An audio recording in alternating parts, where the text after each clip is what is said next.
Hi there, 7th grade families. Welcome to Life Science. I'm sorry I couldn't be there with you to meet with you at Curriculum Night. Just a little bit about myself. This is my 18th year teaching Life Science, my 13th year here, currently at MME. My husband is also a teacher. He teaches math and science at Groves Academy in St. Louis Park. And we have two sons, Cam and Nolan. They're both in the Robbinsdale schools. So when your kids enter our science room, on board there's the agenda. It tells them what they need to turn in, if anything, what we're doing for the day, and anything that's coming up as homework or anything like that. The science textbooks are a lot like they were if you were here in 6th grade. They're the write-in kind, so we'll have hard copies available if your student wants a hard copy, but they'll also have it in Notability and won't need Wi-Fi to access it. The main topics we learn in science this year are as follows.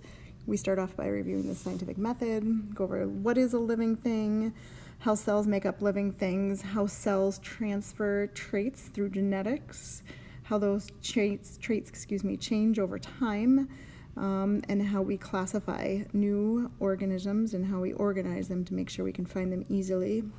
And then we get into the human organism for a while, and then we look at humans and their environment when we study ecosystems. So your child will receive a goal sheet at the beginning of every unit that tells them exactly what they need to know, and all of the activities and work that we do in class is designed on helping them reach those goals, and then the test that the teachers wrote actually goes along with those goals to show us that your student has met those goals. Assignments, if there's any paper copies, they're always available in the classroom as extra copies too. And Schoology is updated daily with most work that's available online. There's only going to be a couple times this year where it's only available on paper. Most things will be available online. And I usually update the Schoology gradebook on Mondays. In Schoology, there's two main tabs for you to look at. The updates tell you exactly what we did that day and maybe have links to things that we did in class that day. So if your student misses a day, this is a great place to look by clicking on updates.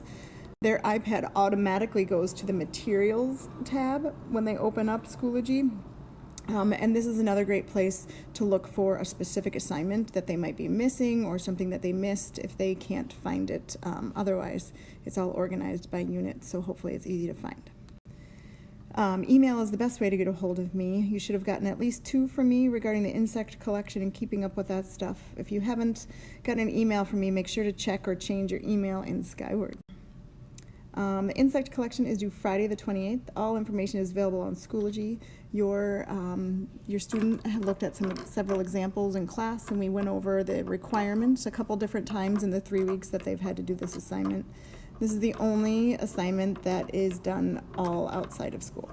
Every other project we do, they'll have time in class to work on it too. Starting in mid-October, we start something called the plant investigation. You'll hear more about that in an email in October, and conferences are coming up in a couple weeks. That's it. If you have questions for me, please don't hesitate to email me or call me. Email is typically the easiest way to get a hold of me on the computer or on my iPad, along with the kids, so those pop up pretty easily and are easy to respond to when I get a spare second. So I hope your student is off to a great 7th grade year, and let me know if you have any questions.